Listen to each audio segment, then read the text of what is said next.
Hey, good morning, everyone. Good morning. Wow, wrong time zone. Good afternoon, everyone. And we're here at the last presentation of the day. And I want to thank everyone for making more time to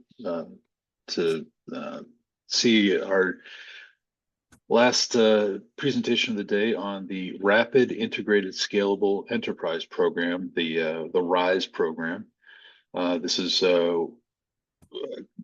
considered a bridge from research and development of things for the Department of Defense to actual production. So it's my pleasure to introduce two people that I've had the pleasure of working for, one for almost 10 years or 8 years, I forget, and another one for just a little over two from the DoD Office of Small Business Programs. First up is Dave Basigo, and he won't admit that I've known him for 2 years, but Dave Basigo Jr., excuse me, is currently assigned as an IPA to the DoD Office of Small Business Programs, OSBP. And just for everyone's understanding, the Apex accelerators are funded by the Office of Small Business Programs. His assignment officially started in June 2022, where he's been assigned as a senior advisor and the director of the Rapid Integrated Scalable program, the RISE program, with OSBP. And prior to the Office of the Secretary of Defense assignment, Mr. Basigo joined the finance organization at Arliss on August 23rd, 2021, as a member of the University of Maryland's visiting faculty after 43 years of service to the Department of Defense. With him is Mr. Ken Block. He's the lead program analyst within the RISE program. Ken is an experienced program and project manager with over 30 years in government procurement, having worked as both a defense contractor and a government representative. Ken and I had the pleasure of working together with our Apex Accelerator education program, also known as NAPEX. We do a lot of professional development, and Ken and I have both been presidents of the organization. So we're in kind of a fun little fraternity here, just without. By the way, James, it's been 9 years. Just so you know. 9 years. Okay, Nice. all right.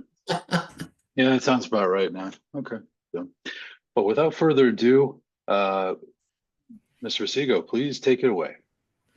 Thank you, James. Thank you all for attending. Much appreciate the time. Would like to discuss a program that's become near and dear to my heart. And I will give you a complete rundown as best I can on the Rapid Integrated Scalable Enterprise. So what is it that we're going to be covering? We're going to be going over in detail what the RISE is about, give you a little quick history, show you the number of successes and results that we've had.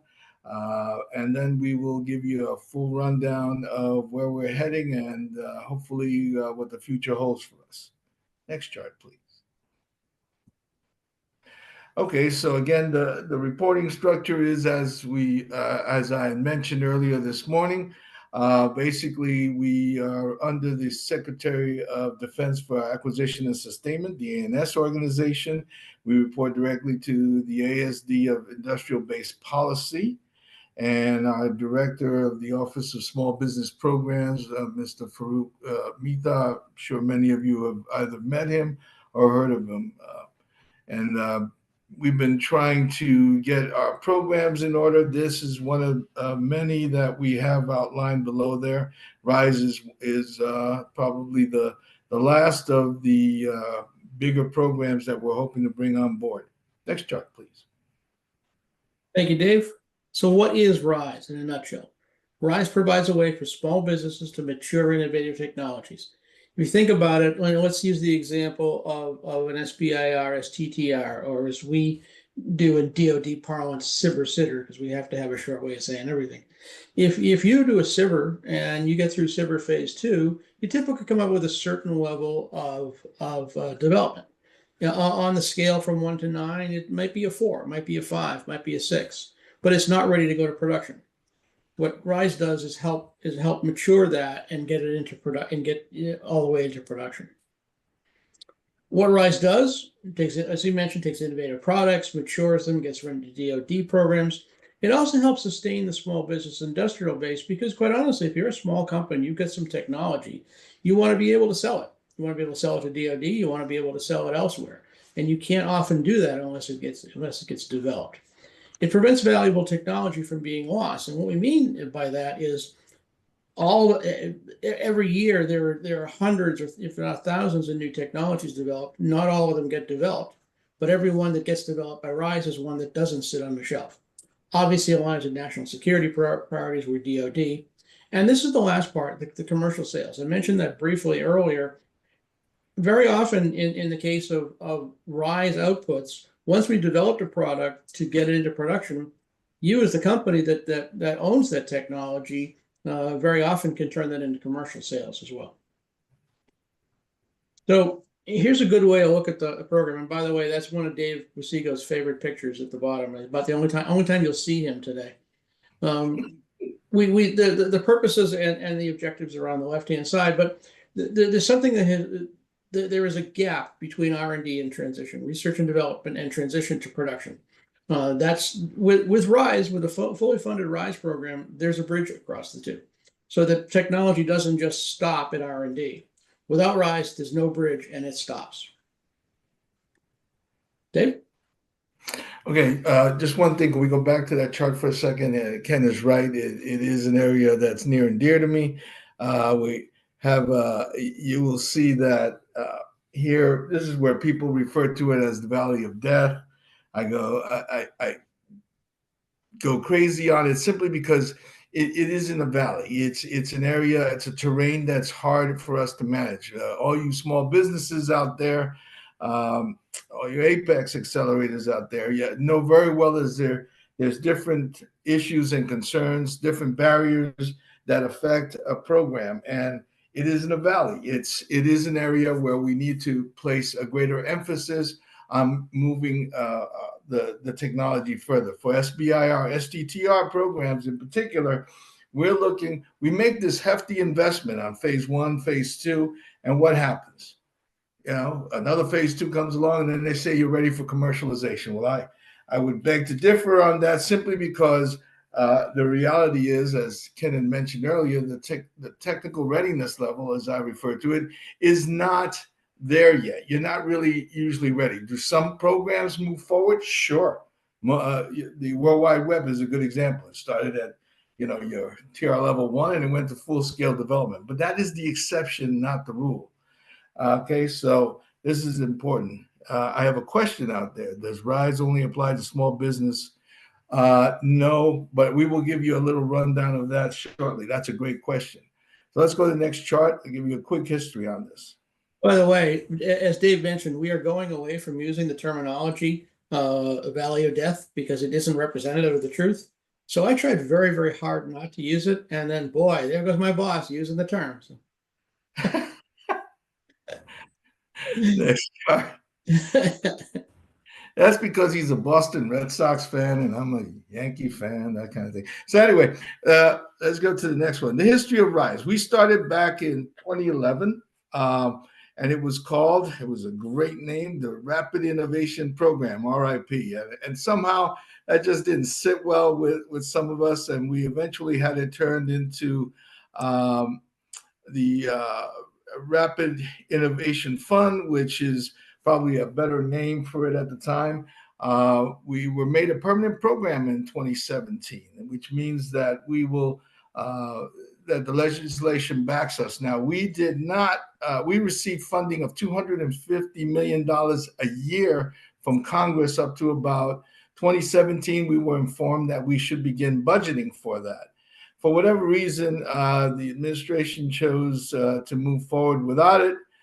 The funding ended at 2019, 2020. And so that's where we started having problems with the program. And it was a sad moment for us because we were doing so well. And again, you'll see some of the results that came as a result of our putting together the RISE program. which was then turned in 2023. It was transitioned from the R&E organization, Research and Engineering, over to the A&S organization. And we then changed the name, we rebranded it, and we started doing things a little differently. And now we call it RISE. I occasionally make the comment that RIF will rise again. Well, here we go. Let's see if we can do that. Next chart, please. So the objective is basically to help mature and help transition a program from an innovative kind of environment into one that, or rather development into one that moves into an acquisition level kind of program. We're looking to mature it so that we can get it from a TR level 3 or 4, which is what the average SBIR STTR program is, and to move it into a higher 8 to 9, which is where it's ready for transition and hopefully then a production side of program. So what it does do is that we're looking to speed up, to enhance the ability of the technology to move, increase the ability that it has, the capability to expand so that we're able to use it in a more productive way for the department, meeting the 14 critical technologies that we are asked to address. And it helps to move the T&E side of the house so that we can be ready to help transition it and move it. We do work with the 32 components, and we'll be discussing that. And what's important is how we do business with them and how we were able to coordinate it, because I believe it's a unique approach, and I think it's one that has worked incredibly well. Next chart, please. Okay, so let's talk about the processes and what happens. So here's where Ken would jump in and go, anything that goes from TR level 3 back is where the R&E side is, where the development side is. And this is the TRL 4 through 9 is where we should be moving on the acquisition side. And what it does do, particularly at the 8 or 9, we're able to have the technology proven and work. And so how do we do that? We work with the program office, the resource sponsors, and the acquisition executives and the co-coms as much as possible so that we can consolidate our requirements so that we can help them push forward on it. And what's really good about this is that, again, and you'll see in the process, what a role these components play in making sure that this meets the requirements of the DoD. Next chart. Just something to add on this, the technical readiness refers to a technology development. So it goes from 1 to 9. That is how technology is actually developed. When you get to 9, it's 8 or 9. It's fully developed. It's available for production. However, the other part of the RISE program is transitioning it from research and development into production. That's not on this chart. That's beyond TRL 9. Correct. Thank you. So there was a question about, is this primarily for small business? It is primarily for small business, but we have funded medium-sized firms. Believe it or not, there are those medium-sized firms, and we do fund some larger ones. Why did we do some larger ones? Well, it turns out that many of the large companies also had small businesses helping them to mature the technology that they were trying to get to make their product work better, become more efficient, effective, move faster, that kind of thing. And so what we do is we take a careful look at who's working it and what they're trying to achieve. And if we believe that the small business is playing a key role to get that DoD product out, then we will also fund those larger ones. It is primarily, though, for the small businesses. Next job. So now we've been talking about what RISE is to a certain extent, but what's the process to it? And this is the overview, and the upcoming slides will give you a little more detail. But basically, we issue a broad agency announcement at the beginning of the year, typically the calendar year, December, January, with requirements developed from the, okay, we're going to give you some tests here. MILDEP is something we need you to learn. MILDEP is the military departments, more DoD speak. Basically, those are the Army, Navy, Air Force, the services. 32 DoD components. Components are some of the other entities like the Defense Logistics Agency, Defense Threat Reduction Agency, US SOCOM, et cetera. Those entities develop the requirements for the BAA. That is then published. Industry that's interested submits a 4-page white paper. We'll talk a lot more about the white paper because that's really critical to the process. Those white papers submitted against the BAA requirements are down selected by those same services and components. So the people who generated the requirements get to decide which ones are best represent that. They then invite industry to submit proposals, and they then review them and recommend some of them for funding. Awards are for recommended projects. Obviously, there's budget constraints. We'll talk about that in a few as well. We do monthly and quarterly reviews to make sure the program is moving along. One of the important parts is all of this is done within the year the funds appropriated. So think about it. We're currently in what the federal government calls fiscal year 2025. That runs from 1 October to 30 September. So any activity, so we get funding for FY25 for 1 October to 30 September. A lot of programs will take longer than that to issue all the award documents. We don't. We try to do it very fast within that first year. I'd like to add a few points. Hold on one second. Go back to that. Folks, this is really important to us from the standpoint of how we do this and how unique the program is. Keep in mind, again, although we are responsible, we are the lead agency for the program. We're the larger group that's responsible for this. We do ensure that the components are the ones that make all the technical decisions. We want to do that because we want to give everybody the opportunity to have them do their own rack and stack based on their requirements, their critical needs. And so one of the things that we do is make sure that we can get the money to them quicker. Another point there, and that is usually people talk about, well, R&D is 2-year money. Yeah, I beg to differ with that. R&D for me is treated as 1-year appropriation. The rules are pretty good in that, pretty strict rather, than that you're supposed to execute in the year appropriated. And the reason I put an emphasis on that is that we put an urgency on all of this. If you know enough about a program, if we budgeted for that, for that, we should be able to move quickly to get it to the components and then to the customers out there who are going to be doing all the technical research and expansion of the science for us, so that we can get the products out to the warfighter. And that's important to us. And so we do these monthly and quarterly reviews. We meet 4 times a year in person. We make sure that we're able to go through it all in detail. But all the decisions are a bottoms-up approach and then a top-down on how we hand out the funds. And again, we'll go into that. Go ahead, Ken. Thank you, sir. So we mentioned the process, but RISE at heart, per congressional direction, is a competitive program. It's competitive and based on merit. So what that really means, this is another way of looking at those first couple of bullets. BAA comes out, industry response, white paper. They are evaluated by the services and components, and they're go or no go, and they rank them. Then those highest rated go offers are invited for full proposals, etc. So that's the process. The bottom of the slide, you'll see where these get posted. There'd be 2 spaces. Obviously, we're required to put them on SAAMM.gov, and my fellow accelerators over the years are groaning at the mention of SAAMM.gov, but there it is. And the other place we'll put them on will be the DoD OSBP RISE website.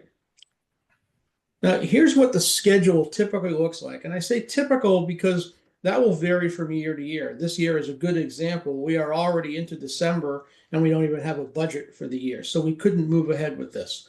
But October, November, they put the requirements together. December, I won't read the whole thing. You can see it. The key elements of the white papers are due in February. They're ranked in March and April. The proposals are due in June.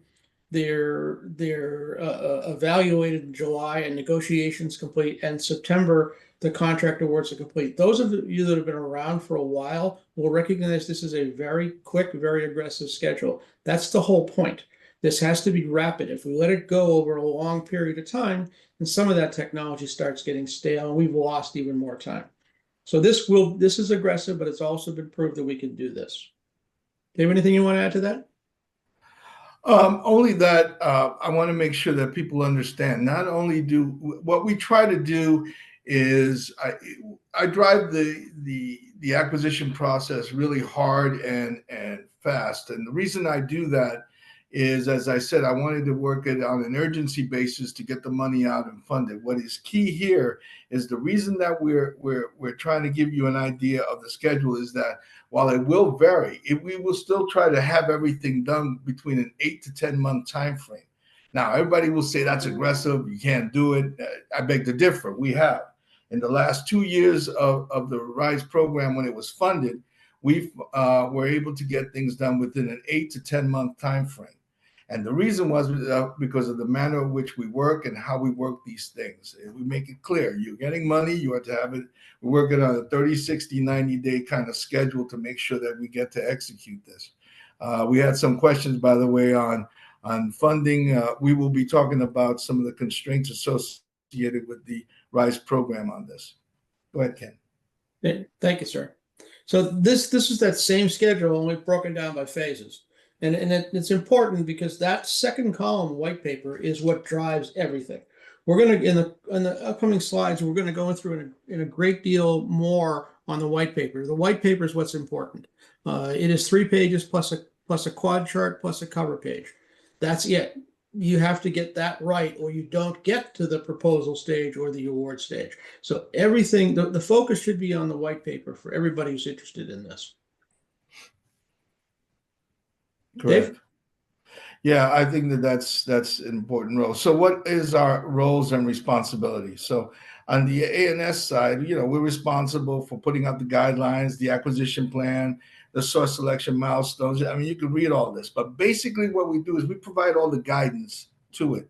At the component level, they're responsible. Once we get the money to them, they're responsible for the execution, for making sure that the BAA requirements are in place, that there's a source selection team in place, and that they request funds and everything. So what I do is make sure once they have this all, I send them a note. Hey, we're moving. We're on a clock now. Everybody move fast and furious. By the way, we do consolidate our contracts for this.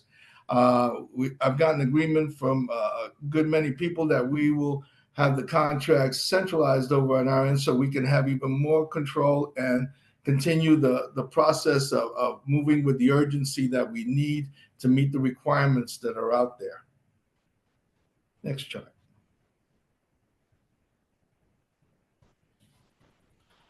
Okay, so the white paper submission for RISE. I mean, you can read this. I mean, it's up to 3 pages, quad chart. Ken already mentioned that. What you need to understand is you need to be clear, complete, and concise when you do this. Okay, tell us what you want, tell us how you do it, tell us when you want to do it. This whole thing. It's simple, and yet it's not easy. Okay, I mean, it's the concept that I use. So what's the difference between simple and easy? Okay, what does it take to beat the heavyweight champion of the world? You knock him out. Simple, right? Not easy. And it's that kind of thing. Make sure that you have in content there, all your content set up properly and well thought out. That's why we give you some time to put together those, 3-4 pages, because we want to make sure that you have enough time to think it through, consolidate it, and go through it quick. We get a lot of these, and so time is of the essence to make sure that we can, read this. And by the way, just as a quick footnote, if you're not selected the first time, it doesn't mean you can't try again. 1, 2, you may want to find out what happened, that you weren't selected, and 3, you want to reconsider it the next time it comes out. These BAs will come out on a yearly basis. Two points I'd like to add to this discussion on the white papers. One is that you can submit as many white papers as there are requirements. So you're not just if there's multiple requirements that you have a technology against, you can submit a white paper against each one of those in the BAA. 2, the other thing about this, and I've been around I grew up in a family-owned small business. I've worked for a lot of small business contractors over the years. And during my accelerator days, I helped a lot of small businesses. The white paper is very, very significant to me, not only because we judge it first, but because it's the least expensive it's much less expensive than a proposal to put together. And it's a good way to get in. This actually can be, for those of you who worry about bid and proposal costs, this is a lot cheaper than throwing out a massive proposal against a requirement. This also is a really good inducement for non-traditional DoD contractors who really don't want to deal with a lot of the DoD bureaucracy, but 5 pieces of paper they can put together. Dave? Thank you. That's a really good point. So, what are the elements of a good white paper? Well, you can read it here. Your requirement, clarity, differentiator, details, key data. I mean, that's all in what I was saying, in that you have to have a clear, complete, and concise approach. What we do is we apply. For everybody to know, I'm a creature of DARPA. I was with DARPA for about 24 years. And during that time, we must have issued, I mean, we had 3.8 billion dollars. And we were responsible for putting out more proposals than you can imagine. We had open BAAs, we had focus BAAs, we had, just countless number of workshops, details. Why did we do it that way? We found that the more we were able to keep it to a minimum on the white papers, the proposals were more crisp, the proposals were more understandable, and we were able to make a much more educated and better decision in the process. And so, we put an emphasis on that in our criteria of how we looked at it. So how you did it, use a little bit of imagination, use the common, simple English language will go into it, and you make a lot more points than if you try to flood us with all the details that we won't have time to review. Next page. So what not to include in the white paper? Well, it's you'll see it there. We're real happy that you have a company, your background, your history. That's not relevant to us right now.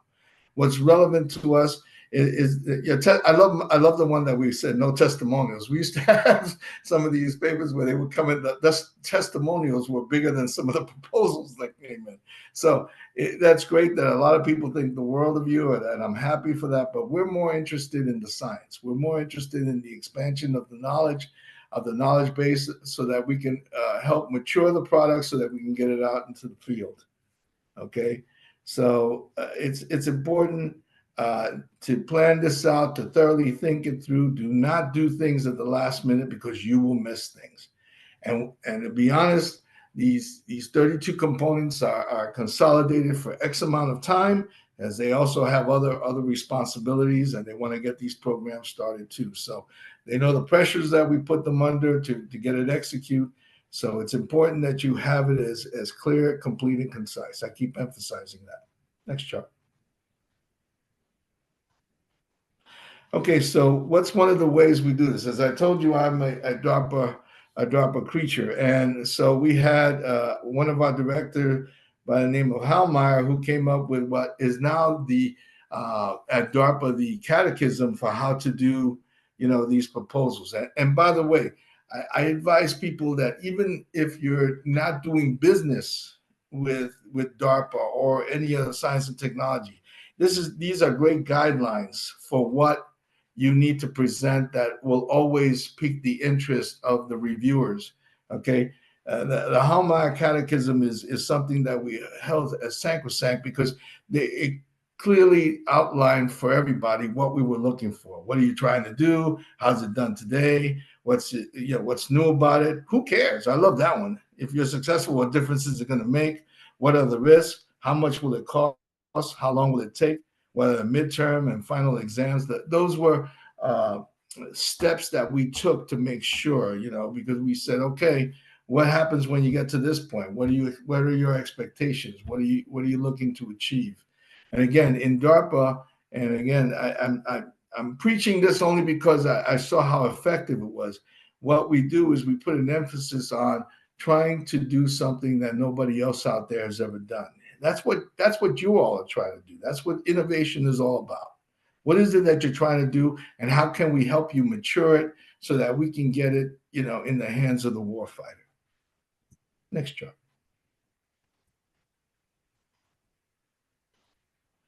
Okay. Am I still on this one? Yes, you are, sir. Okay, so the results. So one of the things I wanted to always tell people is, everybody is always clear of, we've done this, we've done that. but do you have, statistics? So one of the things I do when we present the program now to people in the building is I try to explain to them that in many ways, the idea of talk is cheap. It's the results that count. And so from we had a study commissioned by a university, and we said, okay, so here are all the projects we did as of FY22 period, from going back all the way to FY11. What are the results? How did we do as a thing? It's kind of a report card on us of what we did. And so we had these results. Over 2.2 billion was invested in over 32 DoD organizations that we were working with at the time. Those were the 4 services and the other DoD organizations. We had nearly 1,000 contracts awarded, averaging $2.1 million. We had almost 21,000 white papers and 1,500 proposals. What made this even more incredible is the amount of people we were able to reach, and we weren't satisfied with that. When our program was halted with funding, one of the disappointments were we weren't able to get all 50 states and the territories. We awarded to 45 states, but we made heavy investment, 843 awards. We had 112 awards every year, by the way, average, when we were doing this. And of those 112 awards, up to 85% of those awards were to small business. 549 awards, 60% went to SBIR, STTR. And that's important because that's actually documented. And this is by people who the data came from the actual users. This isn't something that we put together. The university found this out and reported to us. We were just as shocked as anybody else at the immense amount of progress that we had made in this environment. And we were starting to move even further back when everything came to kind of a halt at around FY19 or 20. So what we're trying to do is regain. We've lost a lot of technology in the last 5 years of this. And as I said earlier this morning, 70% of those that do business with the DoD are small businesses. And we've had a reduction in the last decade of 40%. And that's due a lot to a variety of issues, the barriers, the political context we're working in. And now, in my opinion, because of the lack of participation of the RISE program, we were able to move a great deal with a little bit of money. And again, we did a lot with very little comparison to a lot of other programs out there. And the results speak for themselves. Next chart. So what was the assessment of the report? And again, you can see this in the link. From FY11 through 16, 60% of the projects were transitioned. 60%. That's incredibly high of the awards we made. 54% were the phase 3 transitions. Everybody keeps talking about, well, now you're ready for phase 3. And then they go, where's the money? There is none. Well, at the time there was. We were the phase 3 for you guys. And that's something that we wanted to reinstitute. One of the things that I've said is when we get the money back, one of the first things I'm going to do is reconnect back with the group and say, hey, I'm here to help you transition. I'm here to help you expand your science. 60% of those awards were derived from the SBIR, STTR. 2.4 billion went for sales. And then there's a question about the commercial side. We have 400 million going out for the commercial sector, because if it wasn't acceptable for to be used in the military, we looked for homes in other places, and we found them for 400 million worth. We had a cost saving of 4.5 billion for the department. And then again, we can show you that in the study to show you in detail of the results that we had. So this speaks for itself. This speaks in volumes. And the fact that we were unable to keep it going was in my opinion, a real miscarriage of what we needed to do and carry out the requirements of the DoD. We hurt ourselves. And I'd like to have that brought back. Next chart. Thank you, sir. We've been talking about technologies. This slide and the next slide, we just randomly pulled out some of the technologies that were developed under RISE and Transition. And you can see it's a wide range of items. I'll kind of go back and forth between the two while we mentioned one or two. Everything from landmine detection, cyber work, fluid analysis, laser airborne communication. There's some really high-end stuff in here. There's also some things that are a little less sexy, but nonetheless really, really important to DoD. There were aspects of this that touch just about every aspect of the DoD channel, from reliability to producibility to cost savings and everything under this program. So where are we going with this? David mentioned, we mentioned briefly that the program was fully funded from 11 through 19. At the time, and I won't go into the details, but Congress basically gave money to the program for those first 9 years. Defense Department did not budget it internally. Congress basically at a certain point said, okay, look, we need you to budget it, or we're not going to keep giving you free money. And that's my terminology. They didn't, so Congress stopped providing money. Then COVID hit and the world turned over and the program eventually got moved over, but the program has not been funded since 2019. We did get it into the president's budget for this past year, so it's in the 25 budget.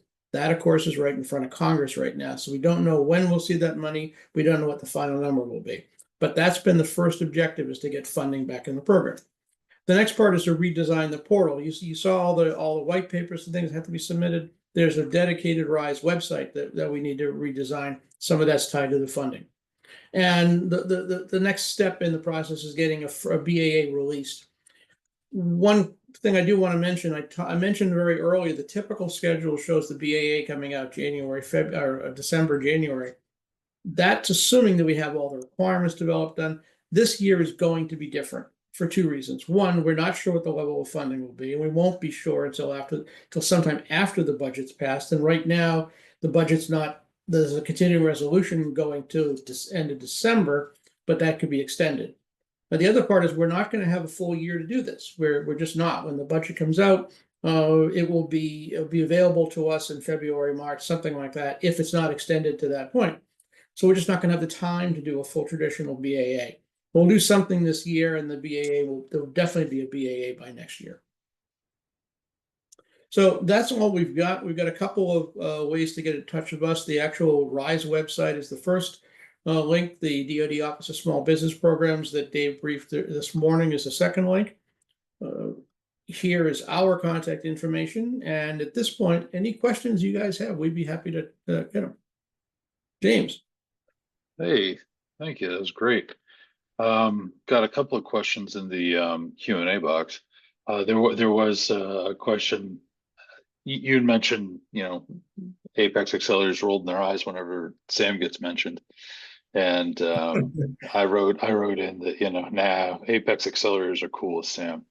And then another attendee wrote, is SAAMM.gov not preferred? How come? SAAMMM's just been job security for our program. That's quite honestly the best way to look at it. But we do have a very good working relationship with GSA, and GSA is the one who handles all the SAM work and all the back end stuff. So they do confer with us on a couple of things. Let me ask a real quick question here. If I am a startup inventing military critical technologies, I just got selected in the patent system by the DoD for inventing military critical technology, and looking at the SBIR programs. Are you saying that I need to go through SBIR first and complete phase 1 and 2 before being eligible for RISE? No. I'm sorry. Ken, you want to, or shall I? Yeah, I'll jump in on this one. You say you're a startup in inventing technology. Do you have any critical technologies now? Because the entry point for RISE is you have to be partially developed. You have to be a 3 or 4, 5, perhaps a 6. If you're brand new, if you have no technology that's developed to that stage, you wouldn't be eligible for RISE. You wouldn't have to go through SBIR, but you'd have to develop the technology some other way to that readiness level. And there's no issue with classified versus unclassified. Yeah, and let's be clear, we are looking at maturing the technology. So by definition, you have to be at a certain level for us to consider you. And then being at, we selected it because most of SBI or STTRs, as an example, are at a 3 or 4 level at best, as a rule, before they move on further into the acquisition side. So we set that up, and I wanted to mention that one other thing, and that is the thing we didn't touch on is the amount of money that we had in the first iteration of the RIF program. We were funding up to $3 million, and that was for 2 years. You saw the data. The average was about 2.1, and that was done over a 2-year period. We have since expanded it to 3 years and up to $6 million, because I know there was a question out there of they had like 12 or $15 million. The answer is we can help you get there. At that point, we would have to have discussions on where you are and what your future funding is for that kind of issue. But please understand, we're there to try to help you. If we can't get you there the whole way, to get you there at least 90% of the way, if your resource sponsors and your program offices or SAEs are behind you on that. So we're not just cutting things off at that point. We will try to assist any way and every way we can.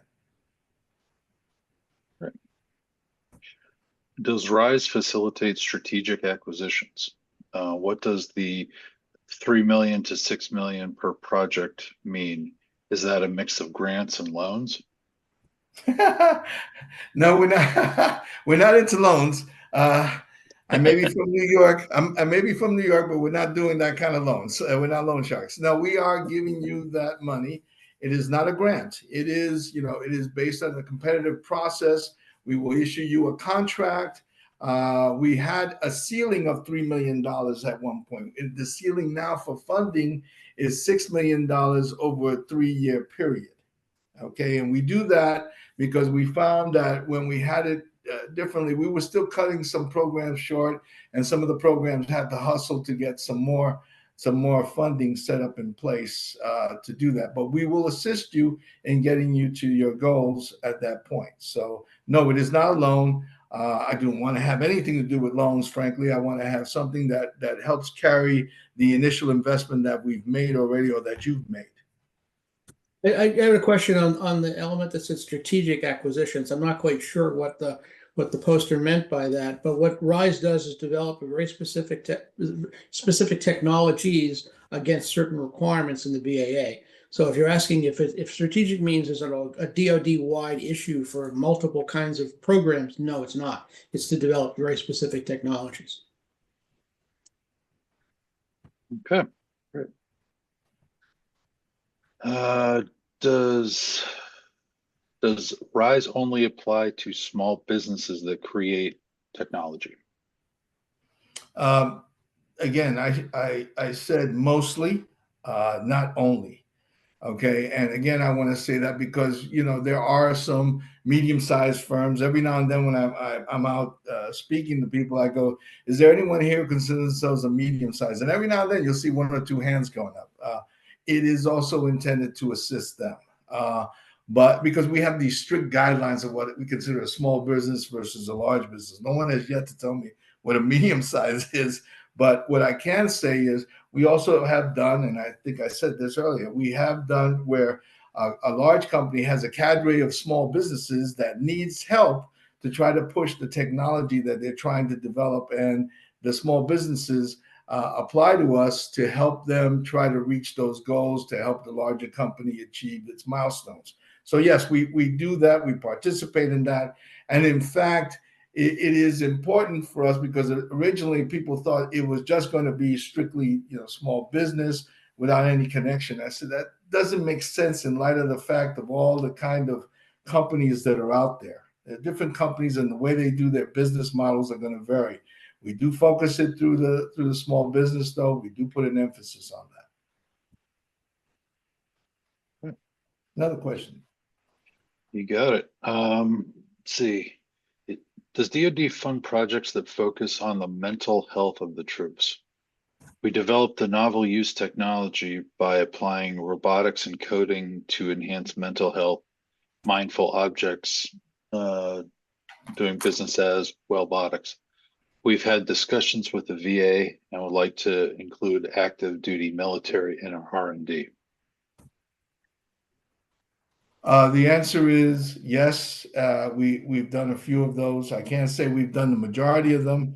That's an area that falls into other categories. But yes, the use of the technology to try to enhance the welfare of the troops is something that we have funded.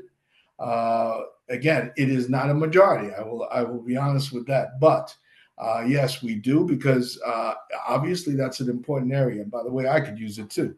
But the reality is that we would like to always keep every kind of technology out there open to everything. We have published the 14 critical technologies, but if you're outside of that and it's a unique interest to the department, yes, we do fund that. We do help in that. But again, that's a decision that's driven by the components, not us. We'll bring it. If you bring it to me, the first thing I'll say is, great, thank you for this. I'm going to pass it to these guys now. Please coordinate with them and see what you can do to get yourself in line for that. Good. Let's see. We have been approached by the Maritime Industrial Base to upgrade our capability to provide much needed copper nickel parts. We would be looking for funding around $12 to $15 million. Would there be RISE funding for this? The MIB team asked us to explore this at the recent Additive Industry Day in Danville, Virginia. The first question I would ask is this enhancing technology, the new technology to develop copper nickel parts, or is it just to increase factory capacity? If it's factory capacity, then no, it wouldn't be applicable for RISE. That might be a DPA Title III project, for example. But if it's developing technology to improve either development or quality of copper nickel parts, then it could be. Again, it depends on what the services are looking for in that regard. There's also a submarine talent pipeline program that would also be looking at, copper, nickel, non-corrosive type parts, and that would fall under the Maritime Industrial Base. We just dealt with that program about 2 or 3 months ago now, and we've developed a very nice ongoing relationship with them. Okay, I mean, again, having come from the submarine world in my early days of cruise missiles, I can tell you how important that is. I mean, I clearly know that. I think that Ken gave the best answer, because it really depends, right, on what it is that you're trying to do and how you're trying to do it. If it's already been established and everything, that would go to a different department. We're not going to be the answers for everything. We're going to try to answer as much as we can in the development of the technology, so that we can reach those goals that people are looking to achieve.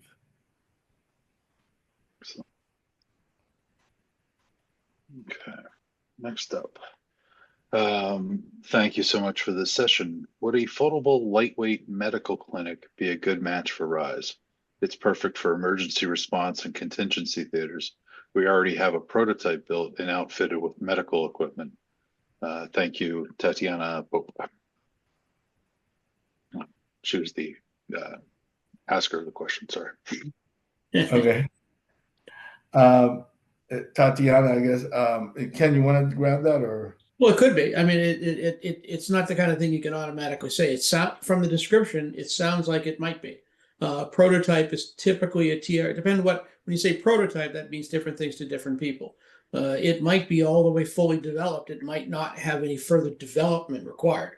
It might be ready for go to production. If it is, there are other DoD programs available to move fully developed products into production.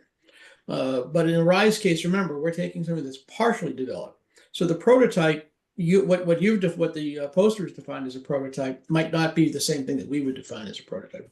The prototype in our case would be something that needed further development to be ready to produce. So that'd be the first step to determine that. I agree. I'm sorry, go ahead. I was going to say, it sounds like something I used to do at my old job, where we actually had, we were doing stuff with the Office of Naval Research in the telemedicine and distance education field. But that was well before RISE was started in 2011. Yeah, I mean, I had a similar experience in that when I was at DARPA, we had this technology that we were developing and did successfully, I think, develop one where sort of this for gut shots when people get hit in the gut. That's you have 1 hour. It's the golden hour, as they call it. To see if you can survive that. And those are in the past, those were lethal. It was over. But now we've got a technology where something the equivalent of like a caulk gun was developed, and you pushed it in wherever the shot was, and it would bring out this foam, and it would contain and cauterize the wound until we could get them into the emergency room, and then we pull this thing out and try to deal with the surgery. And it had a 90% success rate there, and so yes. We do look at medical devices. It is of supreme concern and importance to us. Battlefields are clear places for that kind of technology. So yes, we do look at it. The level of development is going to be of question for us. That's where we would come in and say, well, what do you guys think? Is this something that you want? Does it need improvement? If it does, then maybe this is something we can all work on to help make it better. Excellent. Excellent. Oops. Sorry, just cataloging these questions. Thank you, Michael. Appreciate it. Appreciate the response there. Last one we got so far, not technology related, but is the transportation sector something RISE might have a use for? Or is there something more appropriate that might be a better fit for something in the transportation sector? Well, U.S. Transportation Command, or TRANSCOM, is one of those components we mentioned. They're part of the program. So in the broadest sense, yes. But the first part of the question is not technology related. We're still a technology program. So you'd still have to have some kind of technology to develop that's transportation related to be applicable to RISE. Yeah, I mean, that's the key point. So, every time I get a question, does this fit? Does this fit? My first initial reaction is yes, yes, yes, because, we're looking to expand, the science and everything. But the point is, what state of the technology is it in? And that is, because I have to set a criteria, that we have to set a parameter as to, when we're going to apply this. That's why, and I keep emphasizing this, that's why we give it to the components to make that call, because they have a greater sense of the technology awareness and urgency involved in getting this out to the field. Any other questions? That's it. Just some folks writing in. Thank you for the presentation. We really appreciate it. Everything.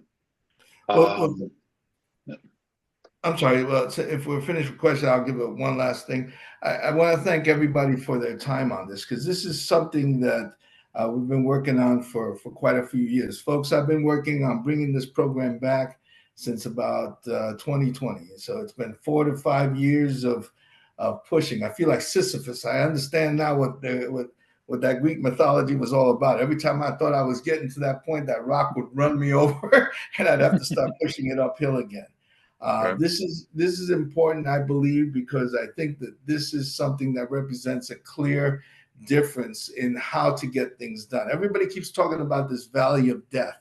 That's great, but it isn't a valley. It's a terrain that has peaks, high points, low points. It has, desert. It has green. It's all out there. How we stay connected and do a linear approach to getting the technology out there is important. And I think that that's something that I keep pushing.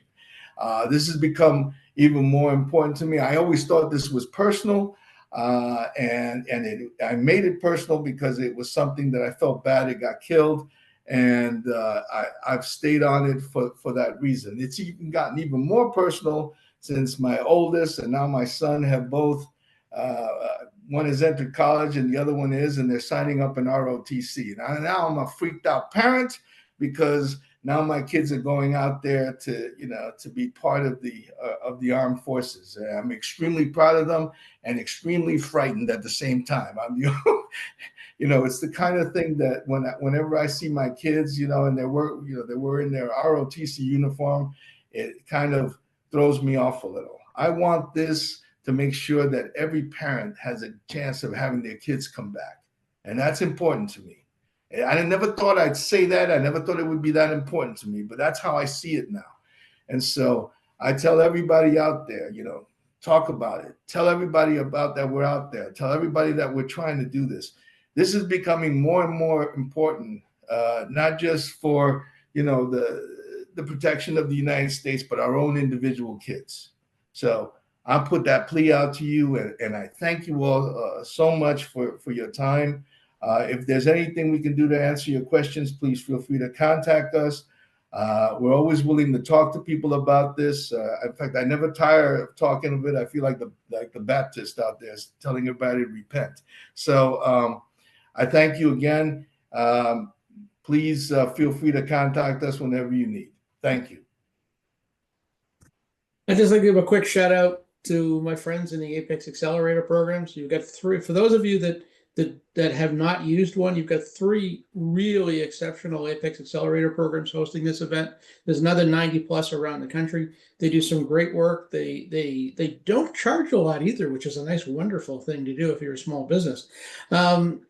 They know what to do. If they don't know it, they find out what to do. They know who to talk to. They invited us here. That's why we're here. So that's a good example of connecting the dots on that stuff. So reach out to them. They're a great resource, and I want to thank all of them. I've been with the accelerator programs for a couple of years now, but I still look at what fondly, and I still really respect everything they do. So you've got a great resource out there. There's 90 odd plus across the country.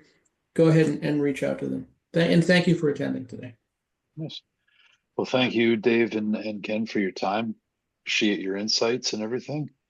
And we hope to certainly see you again at, we got some upcoming conferences coming up. So, yeah, I guess this about wraps it up.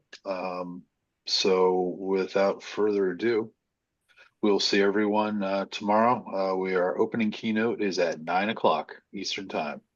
So everyone have a good evening. And for those of you in Northwest Pennsylvania, stay safe because it's still snowing. So take care, everyone. Thank you. All right. We'll see you. Bye-bye.